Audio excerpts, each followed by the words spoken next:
Shalom, shalom, birthday. How about you? How about Shem Kakadash? Short exhortation off of the last post. I just realized I left some of the meat on that bone.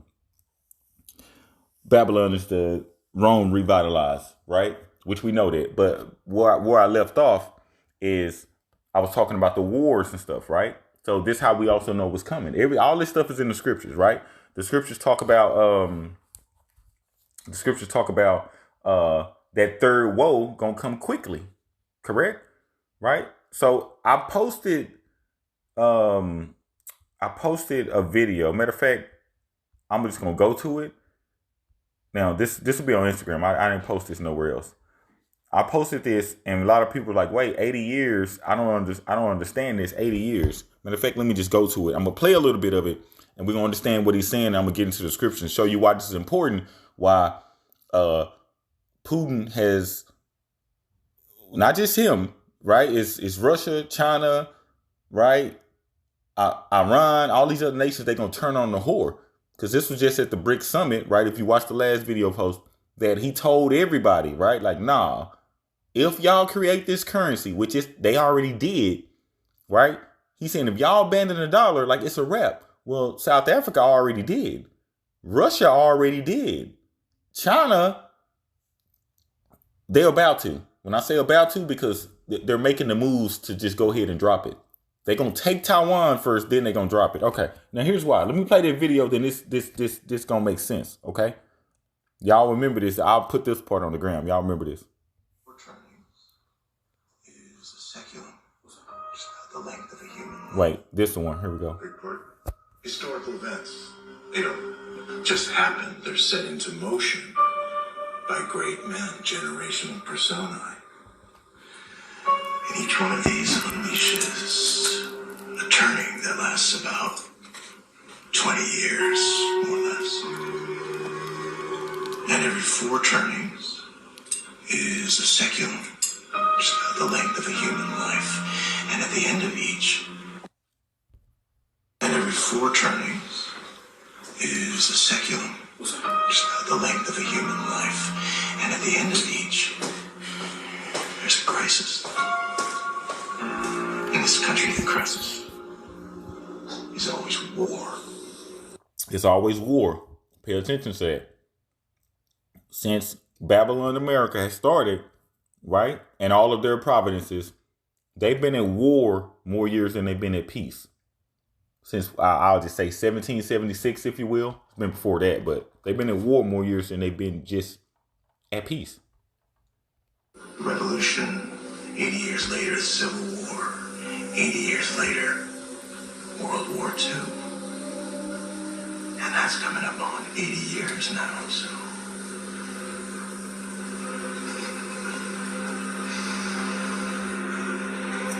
Something's about to happen. Okay, so a lot of people didn't understand this, right? A lot of people did not understand this, right? He talked about the 80 years. Understand, historians, right? They determine the world wars, the days that they started, well after the war ended. So, you'd be like, oh, well, D-Day and et cetera, et cetera. They determine when the war started after the war ended. So 2 years ago, when there was people on my page mocking and laughing, I was like, hey, World War III finna get ready to start. People were like, what are you talking about? And I said, no, Russia finna invade Ukraine. Right? Whether if we had intel over there or the spirit. Matter of fact, all credit go to you. How about Shem Shah? It was about 3, 4 a.m. one night, and the Most High, I delivered the message, and other Akims did too. People like, man, you tripping. It ain't happened yet. I was like, hey, look, I did my job. And 2 weeks later, Russia just invaded Ukraine and took the world by surprise.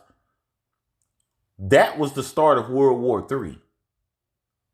That was 2 years ago. Here's why this is important. Here's why. He said 80 years. The Civil War ended in 1865. Count with me. Count 80 years later. World War II ended in 1945. That's when it ended, not when it started. Remember, they determine when it starts, when it ends, because people are still living. You count 80 years from 1945 and you have what? 2025. So when they going to determine when it started? Yahweh Shah told us when it started. It's all in the scriptures. You got the Gog, Magog, you got the Medes. It started when Russia invaded Ukraine. So you finna see it intensify. So what does that mean? Here's what that means. Let me get to this. Here's what that means right now. Here's what that means. I think that's Revelation chapter 11. Matter of fact, look, these two right here, you see chapter 7 and 8, right? That's talking about the Israelites. Matter of fact, I'll read it. And when they shall finish their testimony, the beast that ascended down upon the bottomless pit shall make war against them and shall overcome them and kill them. Right?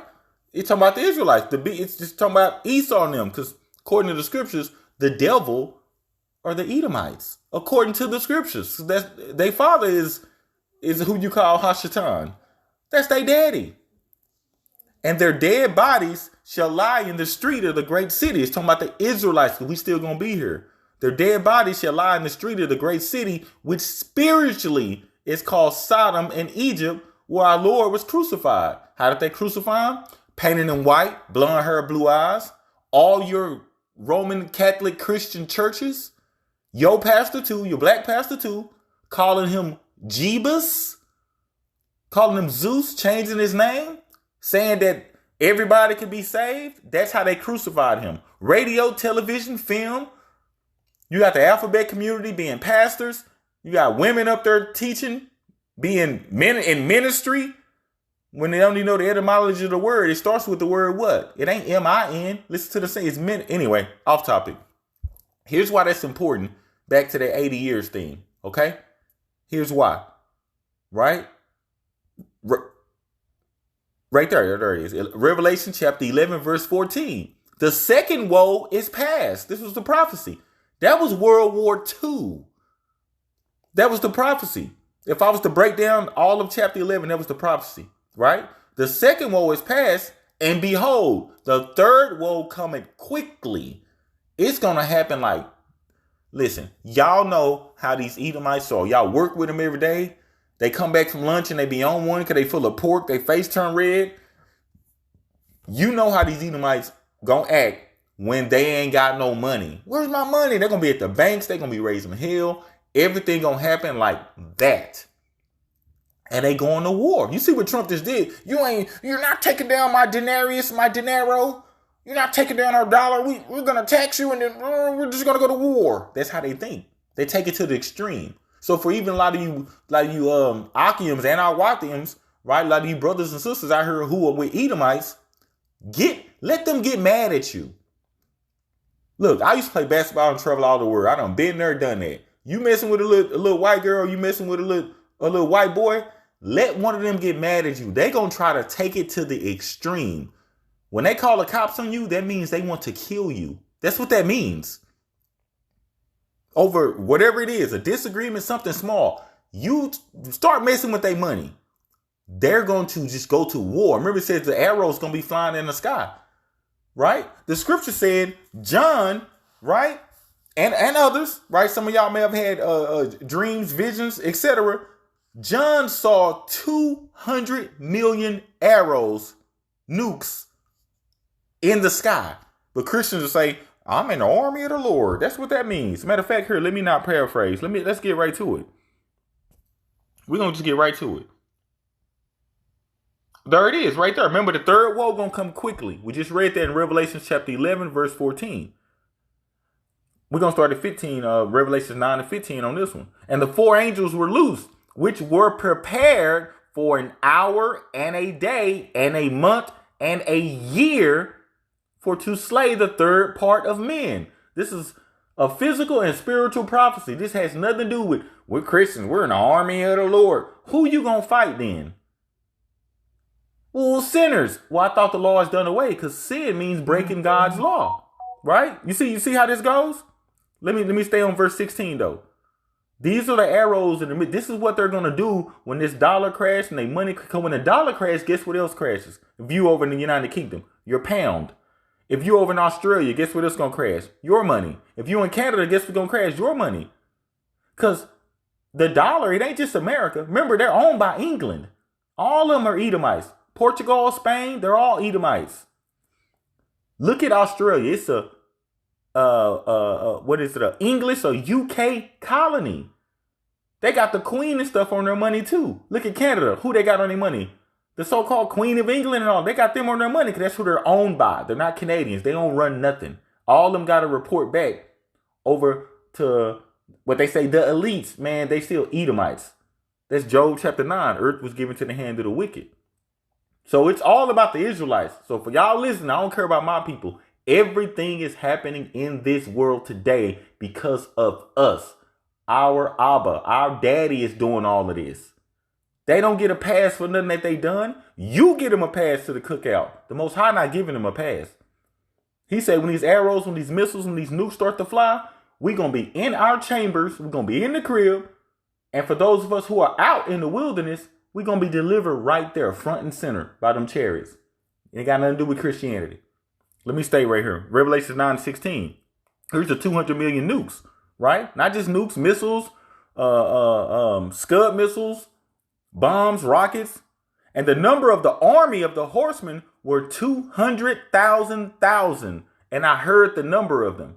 A lot of us have, like in the end times, how the Most High say he's going to put it in our spirit and we're going to have the dreams and the visions. I've seen them. I've felt them. I've heard them. Just like John, he heard them. Imagine that you know how you call the cops. I heard gunshots. It was about 5 or 6 of them. Imagine hearing 200 million rockets and nukes and stuff landing down upon all of, boom, boom, boom, boom, boom, boom. He heard them, right? Matter of fact, let's get there because I just brought that up real quick. There's lessons always within lessons, right? I believe that's in, I'm going to paraphrase it first. I believe that's in Judges chapter 5, where it talks about where the Israelites going to be delivered. Right there. Judges 5, and I'm going to get out of here.